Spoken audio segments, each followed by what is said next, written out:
I used to think stability was something you built once and then protected. With my grandson, it was something I rebuilt every day. He came to me at 5 years old with a small backpack and a silence that felt heavier than anything he carried.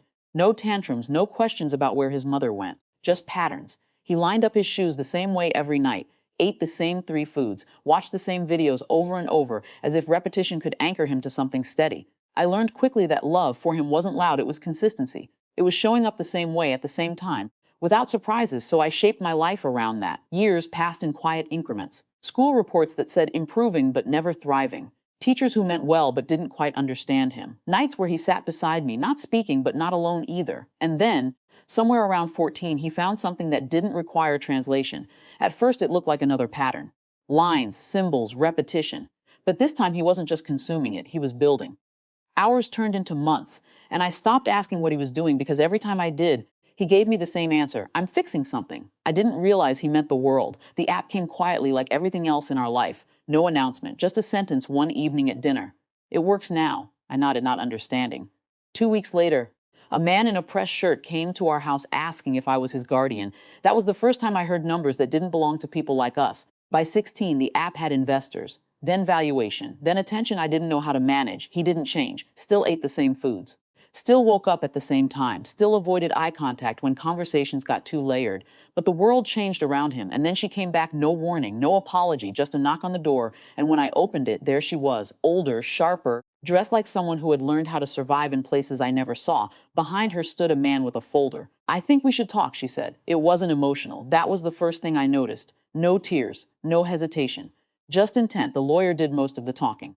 Words like parental rights, financial guardianship, reinstatement. My head struggled to keep up. I kept looking at her, waiting for something human to break through. It didn't. When they left, the house felt smaller, like the walls had shifted inward. I called a lawyer the next morning, sat across from him as he flipped through documents, his expression careful. She has a claim, he said eventually. I felt something in my chest tighten. After 11 years? It's not about fairness, he replied. It's about what can be proven, what was filed, what wasn't. I asked the question I didn't want to ask. Can we lose? He didn't answer immediately, just adjusted the papers in front of him. We might. That word stayed with me. Not certain, not impossible, just possible enough to keep me awake at night. I started watching my grandson differently after that, noticing how unaware he seemed of the weight pressing down on us. He still worked at his desk, headphones on, completely absorbed. I didn't want to tell him. Not yet. I wanted to fix it first, protect him from it. But protection has limits when the threat wears a legal face. The meeting was scheduled 2 weeks later. Neutral office, glass walls, too much light. She sat across from me, composed. The lawyer beside her occasionally leaned in, whispering things that made her nod. I felt outmatched before anything even began. Our lawyer spoke, but I could hear the uncertainty beneath his tone. It wasn't weakness, just reality. Then the conversation shifted. Ownership, control, decision-making authority. Things I had never thought to define were now being dissected like they had always been fragile. At some point, my grandson spoke. Not loudly, not dramatically, just enough to interrupt. I have a question. Everyone turned. Even her. He didn't look at her. He looked at the table. If someone leaves, he said carefully, how long until they don't decide things anymore? No one answered immediately. The room hesitated. The lawyer on her side stepped in. That's not quite how the law. But if they come back, he continued, still calm, do they get everything again? There was something about the way he asked. Not emotional, not defensive. Just precise. Our lawyer leaned toward him. It depends on several factors. He nodded slightly, as if confirming something already forming in his mind. Then he leaned a little closer to me, so quiet I almost didn't hear it. I already fixed this. I turned to him, confused. What do you mean? He didn't answer right away, just reached into his bag and pulled out a thin folder, placed it on the table, aligned perfectly with the edge. I read things, he said, a long time ago. Our lawyer opened it first. His posture changed almost immediately. What is this? He asked, more to himself than anyone else. The other lawyer leaned over, then straightened. This isn't. He started, then stopped. My grandson finally looked up, not at her, at the man with the folder. I transferred control, he said. 2 years ago, when the company offered to restructure, the room shifted. It's in a trust.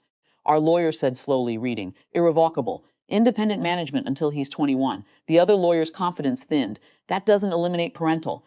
It limits financial control, our lawyer interrupted more firmly now. Significantly. I looked at my grandson, trying to understand when this had happened. You didn't tell me, I whispered. You don't like surprises, he said. But this one was necessary. There was no triumph in his voice, just explanation. Across the table, her expression finally changed, not dramatically. Just a small fracture in the certainty she walked in with. This isn't over, she said, but it sounded less like a statement and more like something she needed to believe. Maybe she was right, but something had shifted. Not loudly, not completely, just enough. We left the building without speaking much. The air outside felt different, though nothing had really changed yet. Halfway to the car, I stopped. You knew, I said. You planned this. He adjusted his sleeve, a small, familiar gesture. I don't like when things are uncertain, he replied.